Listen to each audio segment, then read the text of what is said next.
Hello guys, আজকে আমরা একটি বড়ই ভর্তা তৈরি করব। আর হ্যাঁ, এই ভর্তাটা কিন্তু খুবই মজাদার এবং খুবই সুস্বাদু। তো আমি এখানে কিছু টক বড়ই নিয়ে নিচ্ছি, যেগুলো খেতে খুবই টক।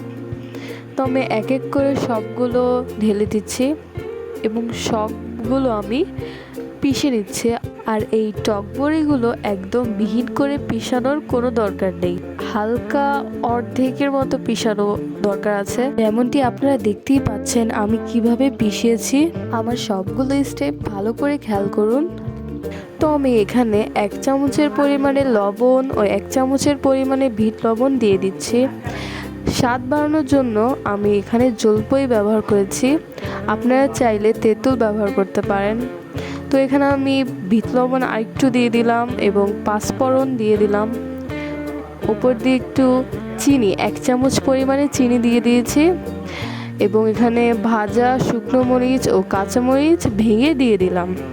এখন ভর্তাগুলো একটু ঝাল ঝাল করার জন্য আমি এখানে 1 চামচ পরিমাণে গুঁড়ো মরিচ দিয়ে দিলাম, একটি লেবুর রস দিয়ে দিলাম, কিছু ধনিয়া পাতাও অ্যাড করেছি। তো এখন সবগুলো উপকরণ ভালো করে মাখাতে হবে, একদম সবগুলো উপকরণ যাতে সবগুলোর সাথে ভালোভাবে মিশে যায় খেয়াল রাখতে হবে, তা না হলে কিন্তু মজা হবে না।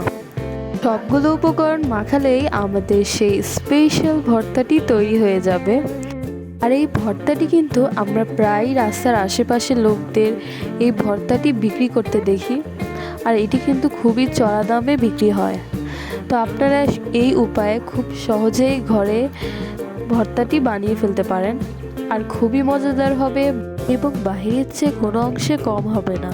তো কথা বলতে বলতে আমি সবগুলো ভর্তা প্লেটে সার্ভ করে খেয়ে নিলাম, আর খেতে কিন্তু খুবই সুস্বাদু হয়েছে।